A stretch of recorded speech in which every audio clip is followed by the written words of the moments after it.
Good morning to all. My name is Giuliano. I'm from CPKD, and we work on the. I'm in charge for the optical network and amplification group in CPKD, and my brief talk will be about the self-configurable optical WDM networks. This is the outline of my talk. I will talk firstly about the introduction and motivation that we have to realize to this work. Then we will talk about the self-configurable WDM networks at CPKD. What are the works that we are doing right now, and talking about the first scenario and results that we achieve, and talking about the cognitive EDFEA's control risks that we developed, and talking about the second scenario that we use to make the self-configurable optical WDM networks with the cognitive EDFEA control risks that was a cooperative work with the DTU. And now after this, we will show our new network experimental test bed that we are building to make tests for the self-configurable WDM networks.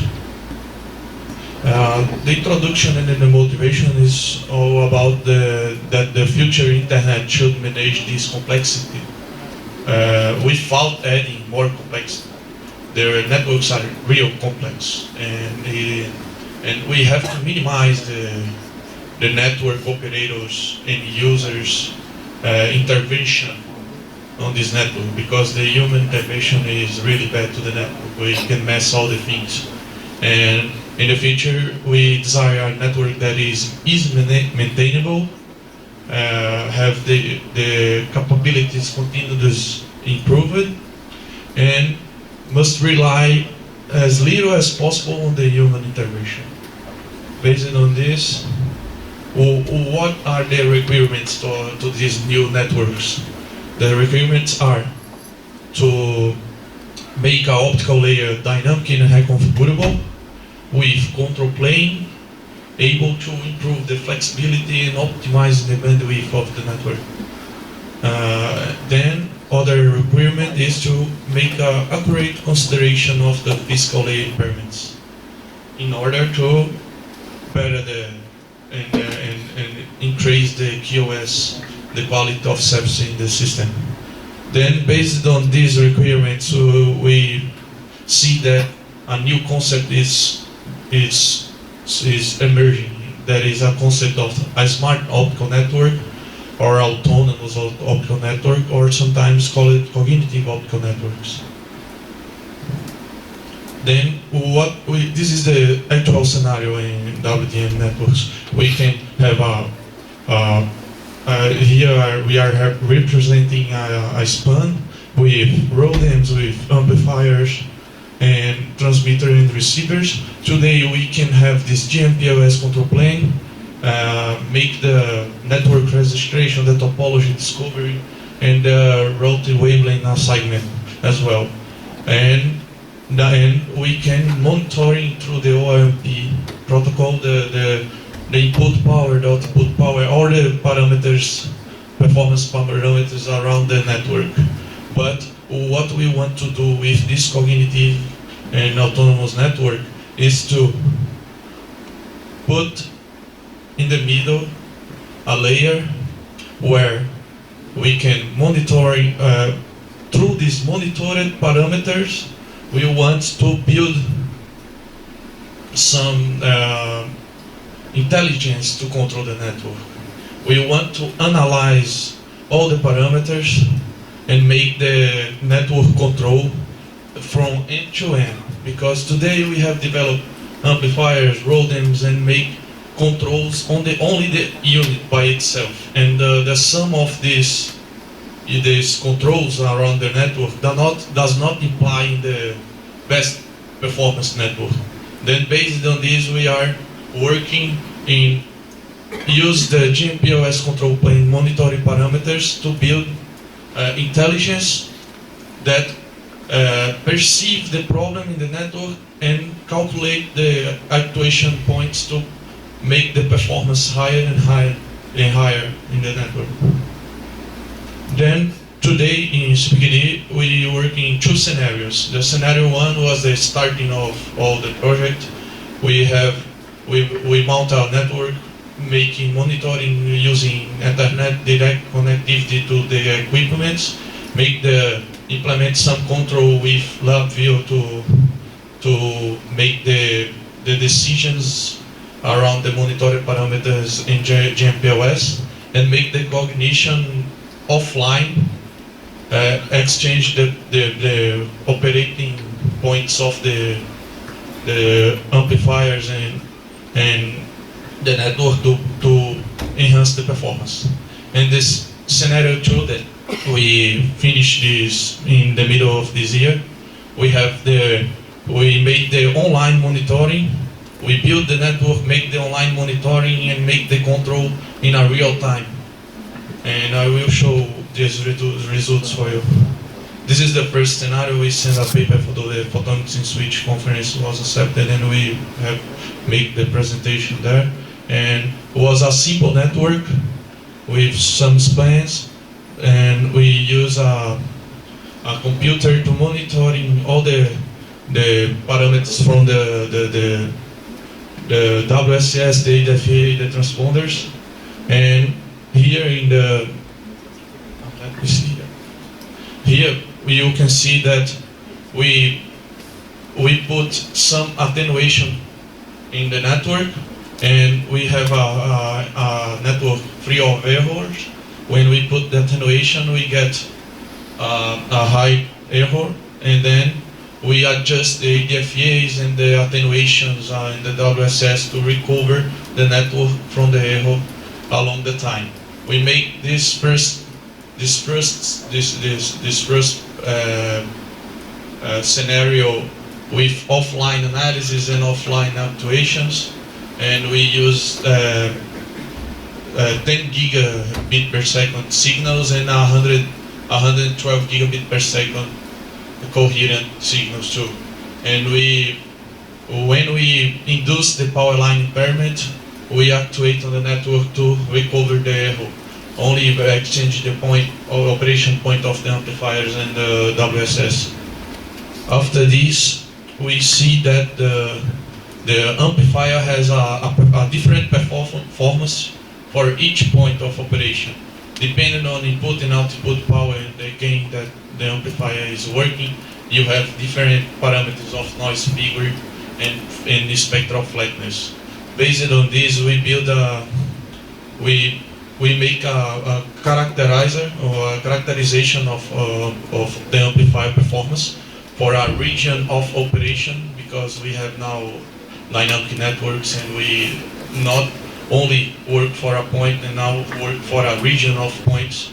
And we make a experimental characterization to see how the amplifier works for each point of your operation mask. Based on this, we made autonomous automatization to make this characterized.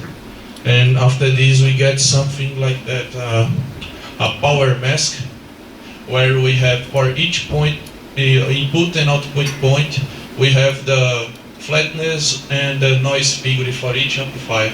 Based on this, we make some cognitive functions that, based on the input power of the amplifier, you can choose which is the best point to operate.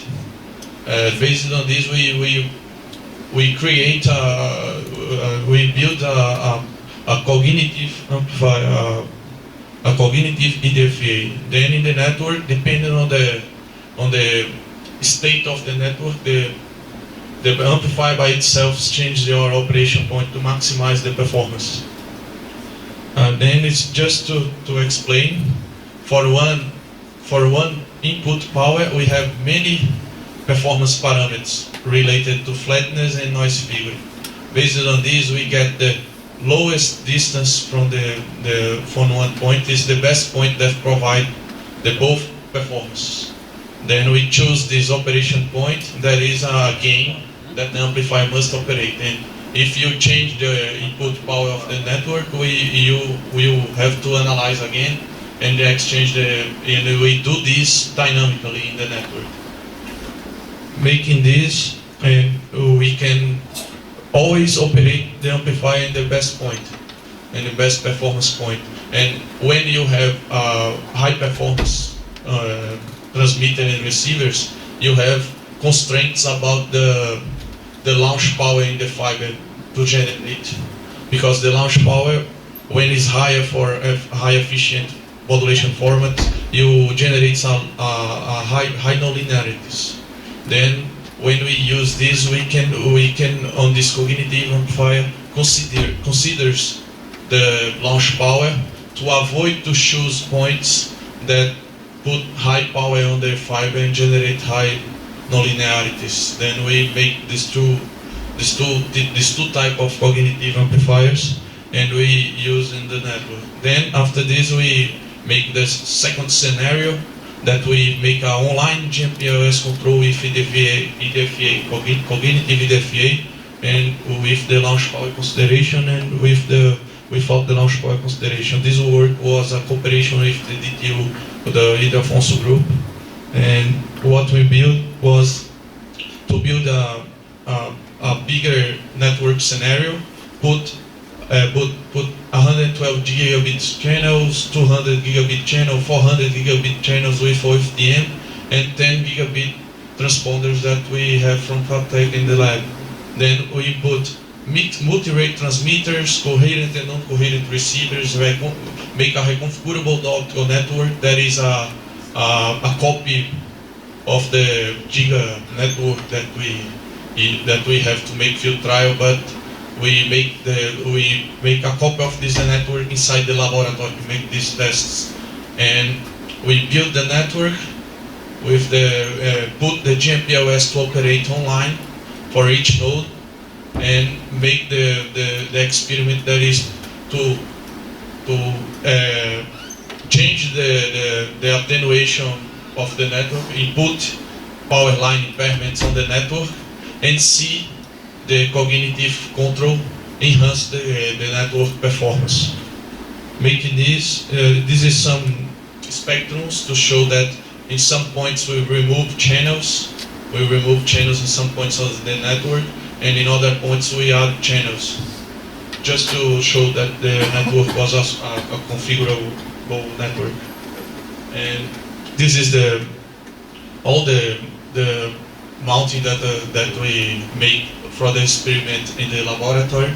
We have the 224 16 transmitter, the 112G, the 40G coherent OFDM transmission.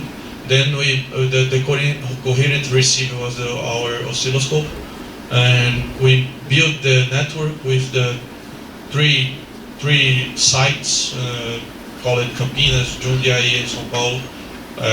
We put the fibers and the amplifiers and the ROADMs here, and we put all the things together in the GMPLS control plane to work online. This is some constellation for the signals that we transmitted in the network for the 112G, 224, and the worst carrier from the 9 carriers of the 450G. And then after this we make the tests with the cognitive network concept. What we do, we put the network until this point to work without the cognition, and after this point we consider the performance without the cognition that maintain the same parameters of the network, and when we input the attenuation here, we can see without the cognition and with the cognition. And we see that with cognition we have a reduction of the BR of this channel, because this point when we put the attenuation, the GMPLS perceive it and make the adjustments in the network to enhance the performance.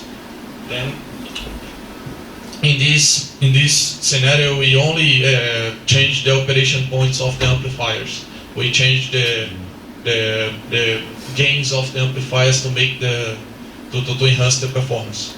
And then in the results, what we get, we induce attenuation impairments of 3 and 6 dB on the network, and we see when we do this with the current network that does not use the EDFA with cognition, we get fail in almost all channels. When we put 3 or 6, when we put 6, all channels fail in the network, and when we put 3, the 224 and 450G get fails. Then when we use the cognitive EDFA, we use the three types of cognitive. One with no launch power restriction, and 2 launch power restriction to make the lowest launch power possible, and another with a trade-off. And we get only for the launch power that we try to make the restriction of the launch power not as high as we make on this first one. We can, until with attenuation of 6 dB, we can make the network operate as well, okay, without errors. Just adjusting the EDFA gains through the cognitive control algorithm. Then we see here for this point that when we have the attenuation PLI here, the networks get out of it does not work anymore for the 112, 200G, 400G, and 10G. But when we apply the cognitive control that adjusts the gain of the amplifiers, the networks, all the channels stays below the bare effect limit, and the network does not perceive the worsening on network. Then now what we are doing now is, after this successful test, we are now thinking about make cognition for the other components in the network. We have now the WSS, the OCMs, we have many equipments on the network when we are talking about how to make new cognitions for these new components to enhance more and more the network performance.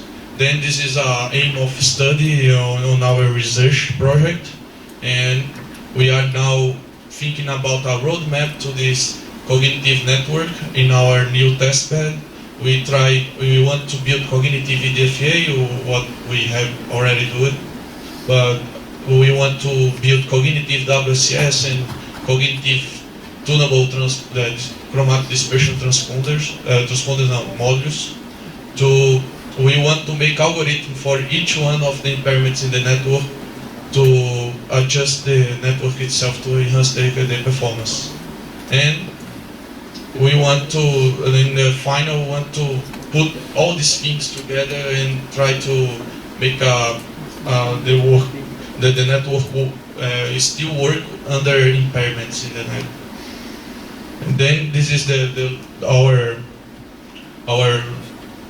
test bed that we are mounting just right now in the CPKD. Now we are mounting a real network test bed with 5 nodes, with amplifiers, all with the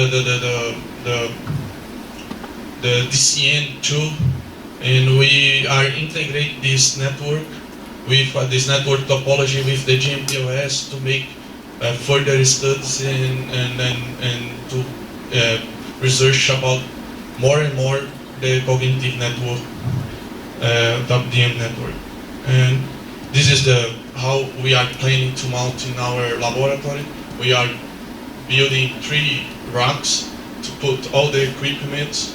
We are just finishing this mountain right now, and we want to put this together to work until the end of this year to make works not only CPKD, but we are open to make works with the universities too, because this cognition in optical amplifiers, in the network elements, it's a multi-parameter optimization problem, and we believe that all the universities can cooperate with us, not us only. Thank you.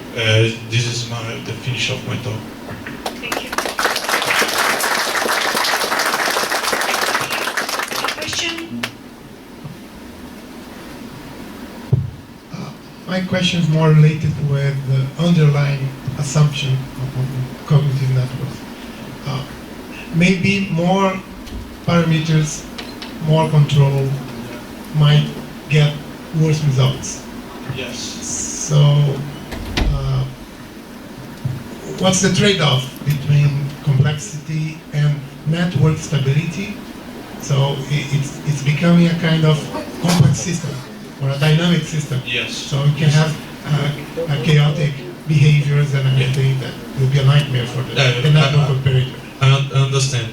Here we are showing only the correlations to better the network, but we are not studying only the correlations to better the network. We are studying too the uncorrelation, because we want not only know what we have to adjust to better the network. We have to know what we can adjust that not make the network fail too. Then is our aim of the project, but we are not worried so much about it. But it's a topic that we have to, principally for the network operators. They want, I think for the network operators, they want to know better what I can do in the network to not fail the network. It's better for him than better the network itself. Then we are studying this right now, but it's a long study. We have many parameters. We have not only the amplifiers, we have chromatic dispersion, we have PND, and we have to, in one future scenario, we want to put all these things together to work. And this is a big problem. We can not do this by ours, only us. We want to make cooperation with universities to make these studies too. Thank you. Yeah, very.